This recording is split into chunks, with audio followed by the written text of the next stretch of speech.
وَاتْلُ عَلَيْهِمْ نَبَأَ ابْنَيْ آدَمَ بِالْحَقِّ، آدم علیہ السلام کے زمانے سے قربانی جاری ہے، تمام شرائع اور ادیان میں قربانی رہی ہے۔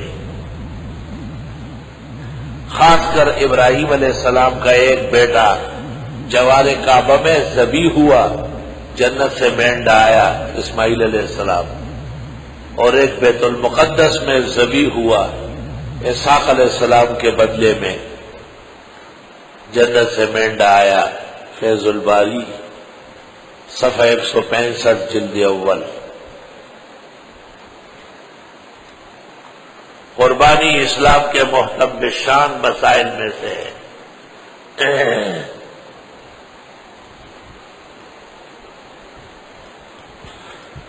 قربانی قربانی ہے، اس کا بدل نہیں ہوگا، الا یہ کہ کسی عذر سے دن گزر گئے اور جانور نہ ملا یا ذبح نہ ہو سکا، پھر اتنا رقم تصدق کرنا ہوگا۔ یہ کہنا ٹھیک نہیں ہے کہ پور فنڈ قائم کیے جائے اور لوگوں کو مال و دولت سے تعاون کیا جائے، نہیں، شریعت اسلامیہ نے قربانی کو عام کیا ہے۔ اور یہ کہنا بھی ٹھیک نہیں ہے کہ گوشت ضائع ہوتا ہے، کیونکہ گوشت مقصود نہیں ہے، مقصود اراقۃ الدم ہے۔ لن ینال اللہ لحومھا ولا دماؤھا، جو سبق آپ نے پہلے پڑھا ہے اس کے ساتھ ربط پیدا ہوا ہے، مقصود گوشت پوش نہیں ہے۔ ولکن ینالہ التقوی منکم، اللہ تعالیٰ کا رضا اور خوشی اس بات پہ ہے کہ ایک حلال جانور جن کی قربانی شرعاً ہو سکتی ہے، اللہ تعالیٰ کے نام پر قربانی کے شرائط کے ساتھ قربانی کے دنوں میں ذبح کر دیے جائے۔ اللہ اکبر و کبیرہ۔ یہ دیکھتے ہیں کہ جی بہت سارے بکرے کٹ جاتے ہیں، بہت ساری گائے کٹتی ہے، اونٹ کٹتے ہیں، بعض علاقوں میں بھینسیں کٹتی ہے، لیکن یہ نہیں دیکھتے کہ فقراء اور مساکین اب بھی کہتے ہیں ہمیں گوشت نہیں پہنچا۔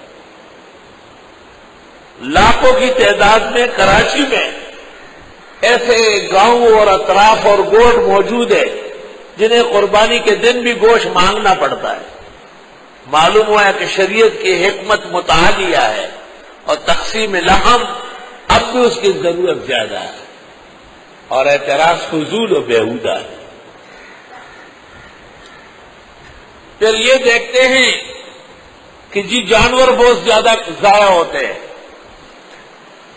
لیکن یہ نہیں دیکھتے کہ جتنے جانور کٹتے ہیں وہ بڑھتے ہیں۔ بکریوں کے ریوڑ ہیں، گایوں کے پورے گلے ہیں، لیکن گدھے اور اونٹ جن کی قربانی، گدھے اور خچر یا گھوڑا جس کی قربانی نہیں ہوتی، ان کی تعداد نہ ہونے کے برابر، تعداد نہ ہونے کے برابر۔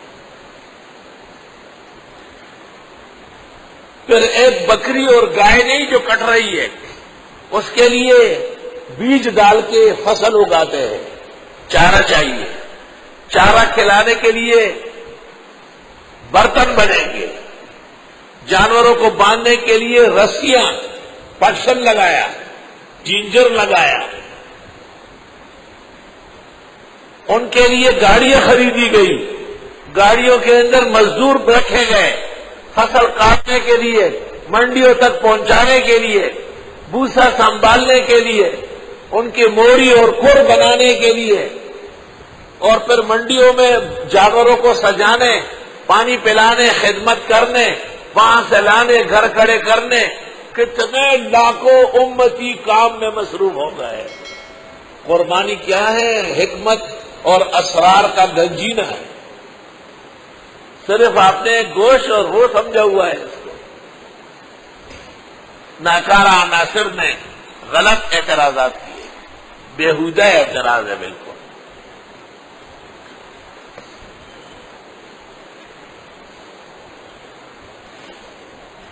تو قربانی میں اگر گوشت کو مقصد مان بھی لیا جائے تو لوگوں کی ضرورت زیادہ ہے۔ بلا شبہ جن کے گھر گائے کٹی ہے وہاں گوشت زیادہ ہے، لیکن ان کے علم میں ہے کہ تقسیم والے اتنے ہیں کہ یہ گائے پوری نہیں ہوگی۔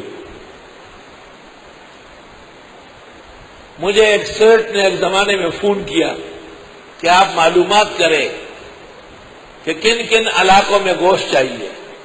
میں نے بعض شاگردوں کے ذریعے معلومات کی اور سیٹھ صاحب کو حساب دیا۔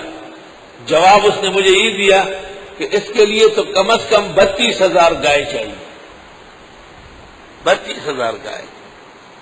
سیٹھ ایسا بھاگا کہ واپس پلٹا نہیں۔